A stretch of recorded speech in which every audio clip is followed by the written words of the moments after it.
Le chant terminé, le rideau répond, je viens simplement porter mon enfant, car je le désire de réjouir ton cœur. Bonjour chers amis, c'est Mantella avec vous pendant quelques instants. Échanger avec vous sur un thème que j'ai intitulé « En route vers la destinée ». Nous continuons l'histoire de Moïse, bien-aimé. Aujourd'hui, pour faire suite à un passé qu'on a dit récemment, nous sommes dans le livre d'Exode, chapitre 3.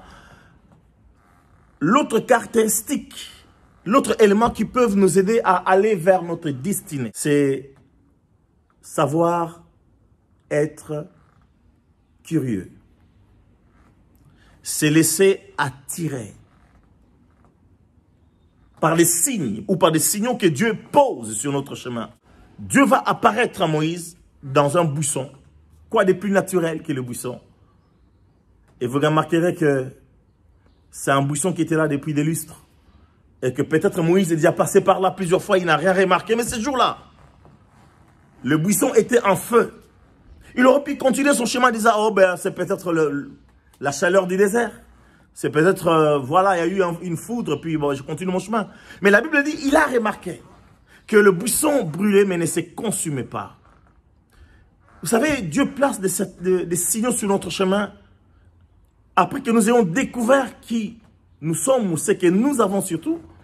Il place des signaux pour nous attirer vers lui, afin qu'il puisse développer le potentiel qui est en nous, qui va nous permettre d'atteindre notre destinée. Il va se détourner.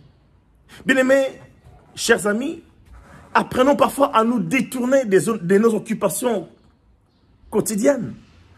Apprenons à nous détourner parfois de nos loisirs, afin de consacrer un peu du temps au talent qui est en nous, au don qui est en nous. Apprenons à nous détourner de nos divertissements pour nous accrocher pour nous laisser interpeller plutôt par les signaux que Dieu place sur notre chemin. Et quand on se laisse interpeller, il y a quelque chose qui se passe. Il y a quelque chose qui se passe. Et c'est là que tu vas entendre quelqu'un qui va t'appeler de nulle part. Moïse, Moïse.